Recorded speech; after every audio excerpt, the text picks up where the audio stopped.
मित्रों नमस्कार। मैं हूं के.एस. यादव और आप देख रहे हैं श्रृंखला ज्योतिर्मय जग। इस श्रृंखला की आज की प्रस्तुति में चर्चा का विषय है तिरंगे का तीसरा रंग, सफ़ेद रंग। मित्रों, ध्वज किसी का प्रतीक, चिन्ह या पहचान होता है।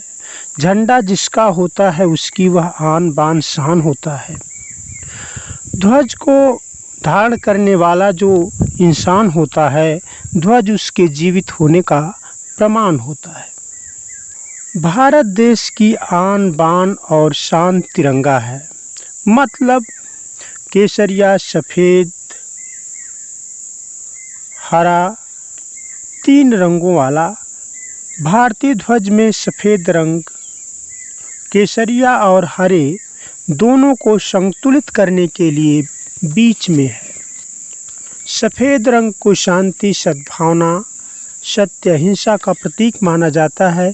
इसीलिए जब जैनियों ने दिगंबर से वस्त्रांबर को उचित समझा तो वे श्वेतांबर बने।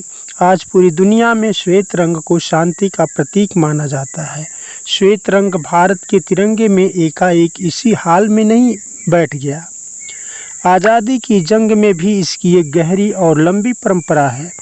महात्मा गांधी जी किस धर्म के थे, इस विषय पर धर्माचार्यों से मैं कोई लड़ाई नहीं लेना चाहता, किंतु अहिंसा, सत्य, अस्तेय, अपरिग्रह, ब्रह्मचर्य जो गांधी जी की अंतरात्मा के घटक थे, वे अवश्य ही जैन धर्म के 5 सिद्धांत थे, जिसका गांधी जी ने अपने जीवन में बड़े यत्न से पालन करना चाहा था और इसी से गांधी जी की शख्सियत का निर्माण हुआ था। इसी गांधी जी का चरखा जो जैन धर्म के कर्म के सिद्धांत का रूपक था, तिरंगे की सफ़ेद पट्टी पर बैठकर उसे सार्थक बना रहा था। लेकिन यही पर्याप्त नहीं लगा। भारत से विश्व कल्याण के लिए जो उपदेश दिया गया था, वह विश्व गुरु संपूर्ण जैन के सिद्धांतों से था।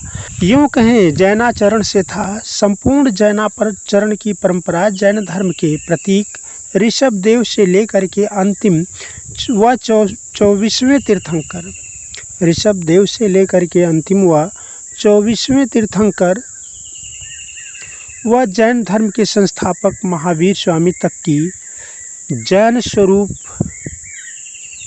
तक है, जिससे महाराज अशोक तक प्रभावित थे। उन्होंने एक लाट या स्तंभ खुदवाया था। 4 दिशाओं में गरजते हुए महावीर स्वामी के सिंह, नीचे ऋषभदेव के वृषभ, शंभवनाथ का घोड़ा, अजितनाथ का हाथी, प्रभु पद्म प्रभु का कमल आदि जैन तीर्थंकरों के ध्वज चिन्ह बने हुए हैं। इसी में 24 तीर्थंकरों का प्रतीक एक 24 तीलियों वाला चक्र भी है, जो जैन धम्म चक्र के नाम से जाना जाता है, जिसमें 24 तीर्थंकर तीलियों के रूप में भारत की ज्या को धर्म व संस्कृति की धुरी से जोड़ते हैं। स्पष्ट कर दें कि महाराज अशोक बौद्ध धर्म स्वीकार करने के पहले जैन धर्म को मानते थे, न कि वैदिक या हिंदू धर्म को। शायद तब हिंदू धर्म का अस्तित्व भी नहीं रहा होगा। बाद में कलिंग युद्ध में भीषण नरसंहार के बाद जैन धर्म के प्रथम सिद्धांत अहिंसा के आचरण में दोष के कारण उन्होंने नैतिक जिम्मेदारी से जैन धर्म छोड़ दिया था, या उन्हें इस धर्म से या जैन धर्म से बहिष्कृत कर दिया गया, जिसके बाद उन्होंने बौद्ध धर्म को स्वीकार कर लिया। जैन रहते हुए अशोक की लाट पर खुदे धम्म चक्र का यही चक्र गांधी जी के चरखे और विचारों से निकलकर तिरंगे की सफ़ेद पट्टी पर चक्र के रूप में सफ़ेद रंग की सार्थकता को व्याख्यायित